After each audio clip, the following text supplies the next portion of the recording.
بسم اللہ الرحمن الرحیم۔ اللہ کے نام سے شروع جو بڑا مہربان نہایت رحم کرنے والا ہے۔ ناظرین، حضرت علی مرتضیٰ رضی اللہ تعالیٰ عنہ شیر خدا کی شہادت رمضان المبارک میں ہوئی۔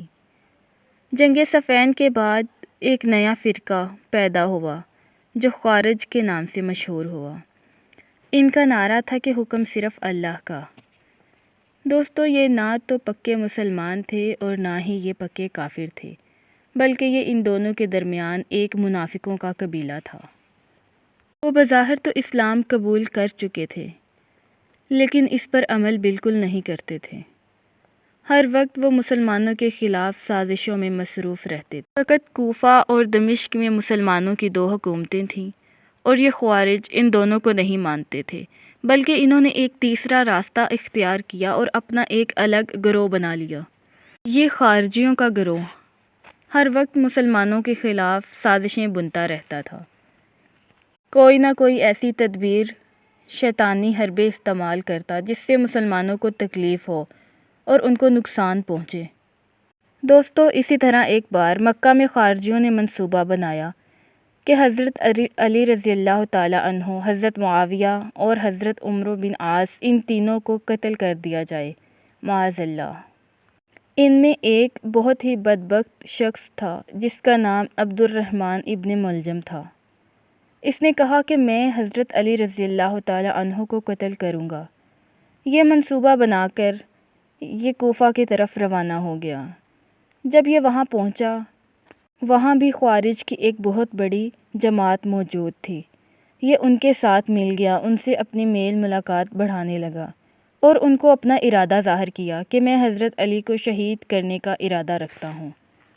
یہ سن کر وہ خارجی بھی بہت خوش ہوئے اور انہوں نے اس کا بھرپور ساتھ دیا۔ ان خارجیوں میں ایک عورت تھی جس کا نام کتام بنت شجنہ تھا۔ وہ بہت ہی حسین و جمیل تھی۔ ابن ملجم اس کے حسن و جمال پر فریفتہ ہو گیا۔ اس نے عورت سے کہا کہ میں تم سے نکاح کرنا چاہتا ہوں۔ اس عورت نے کہا کہ میرے ساتھ نکاح تمہیں بہت مہنگا پڑے گا۔ ابن ملجم بولا کہ وہ کیسے؟ اس عورت نے جواب دیا کہ میرے حق مہر میں تمہیں 3000 درہم اور علی رضی اللہ تعالیٰ عنہ کا سر دینا ہوگا۔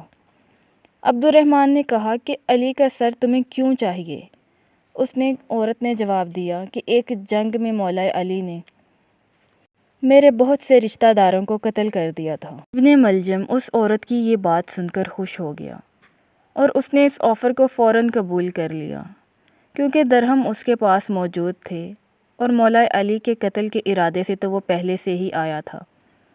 اس لیے اس نے کہا کہ مجھے قبول ہے، میں یہ حق مہر تمہیں ادا کروں گا۔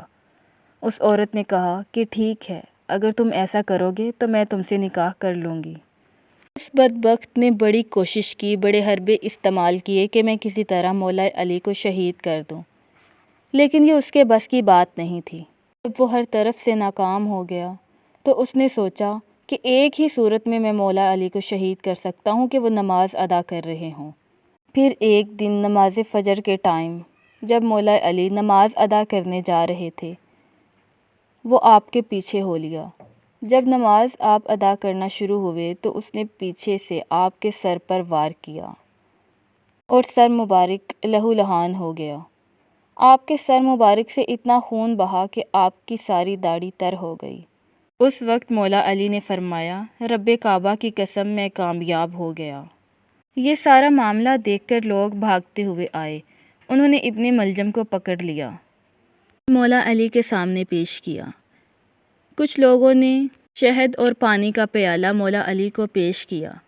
اتنا خون بہہ جانے کی وجہ سے آپ کی حالت تھوڑی نازک ہو گئی تھی۔ مولا علی نے فرمایا کہ یہ اس قاتل کو پلا دو، لیکن وہ ڈر گیا کہ شاید اس میں زہر ہے۔ مولا علی نے فرمایا کہ آج اگر تم یہ پی لیتے تو روز محشر میں تمہیں حوض کوثر پلاتا۔ سبحان اللہ! یہ تھا مولا علی کا اپنے قاتل کے ساتھ رویہ اور سلوک۔ دوستو، یہ واقعہ ہے 19 رمضان المبارک کا۔ اس کے بعد 21 رمضان المبارک کو مولا علی شہید ہو گئے، اور اپنی شہادت سے پہلے انہوں نے اپنے بیٹوں سے فرمایا کہ میرے قاتل کو بھی ایک ہی ضرب سے قتل کرنا۔ اگر میں بچ گیا تو اس کا فیصلہ میں خود کروں گا، اور اگر میں شہید ہو گیا تو اس کو بھی ایک ہی وار سے مارنا جس طرح اس نے مجھے ایک ہی وار سے مارا ہے۔